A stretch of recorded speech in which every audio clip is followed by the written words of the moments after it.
Subscribe to Get Curried and click on the bell icon for regular recipe notifications. Hi, I'm Tarika and welcome to Get Curried. Today we're making Hariyali chicken. Now this recipe is slightly different from what you might have seen elsewhere because it has a little bit of gravy. It's made with lots of fresh mint leaves, coriander leaves and a dash of ghee, and I promise you tastes great with parathas. So let's get started. The first thing that you need for Hariyali chicken is of course the chicken. Now you need to marinate the chicken with just simple salt and pepper, 1/4 teaspoon of each. This is for half a kilo of chicken, and just toss it and mix it up well and let it marinate for at least 30 minutes. You can leave it for longer, but 30 minutes is good. The next thing that we need to do is make our extremely fragrant paste. Now this is made with a lot of fresh mint leaves, that's pudina, 2 cups of this, half a cup of coriander leaves, fresh ginger, and add this. And we're also going to need 3 green chilies that have been slit in half. You can take it down to 2 green chilies if you don't want a very spicy gravy. Now to make this a little chatpata, I'm going to add some fresh lemon juice. This is the juice of 1 lemon. If you can't find Himalayan black salt, you can use regular salt, but I would highly recommend it in this paste. Just a 1/4 teaspoon. I'm going to add 1 tablespoon of water and just grind this to a smooth paste.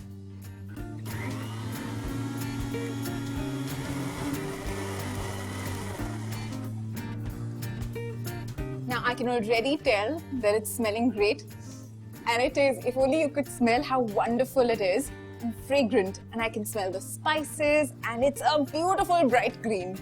We're going to set this aside just for a bit and move on to cooking our chicken. So in this pan, I'm going to heat up 2 tablespoons of ghee.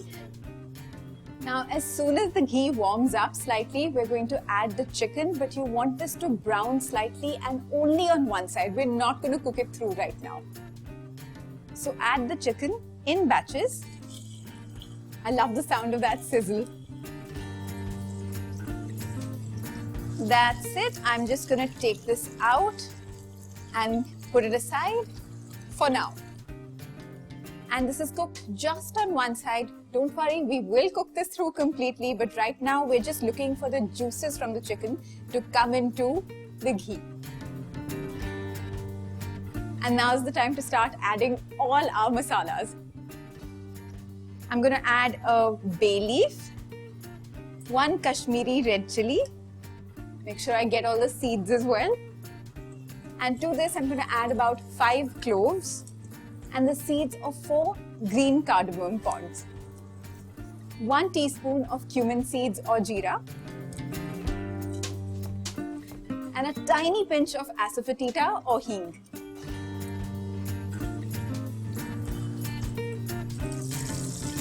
I've got 1 large onion that I've sliced up very thinly.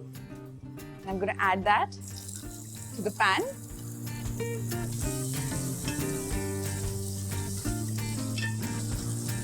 Now the onions, we're just looking for them to turn light golden. Don't let them brown, just a light golden. And now I'm going to add 1 tomato that I've just quartered up into 4 large chunks.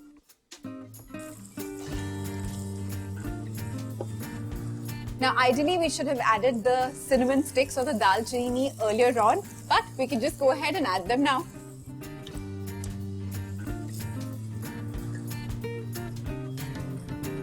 At this point, I'm going to add the paste right into this pan now.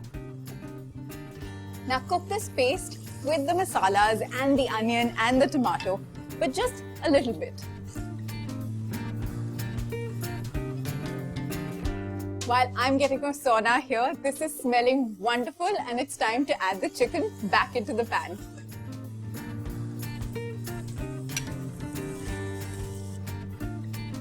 Now once you've added the chicken pieces, don't forget all the juices in this plate, add them back into the pan. Now just get in there and give it a good mix.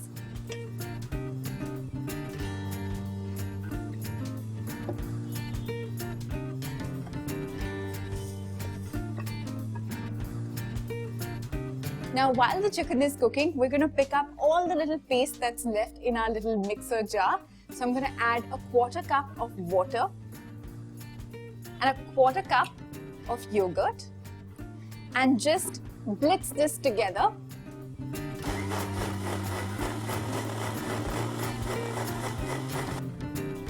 And without doing any cleanup, we've picked up all the little bits of the paste that were left in the jar. Now add this yogurt and water mixture into the pan, and this is going to make our gravy. Now give this a good mix.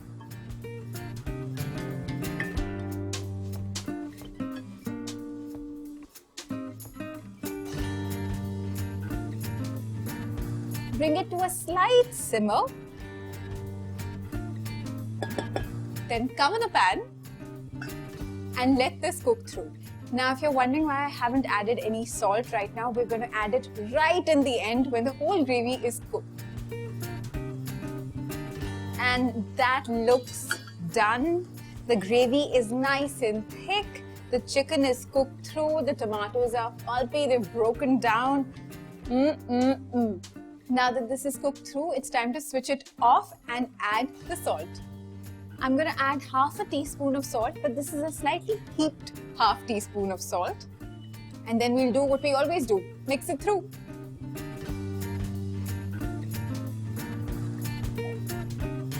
Now, until the day there is the technology where you can smell this while I'm cooking it here, it is my duty to tell you that it smells absolutely divine, which is why I'm going to plate it up really quickly so that we can eat it.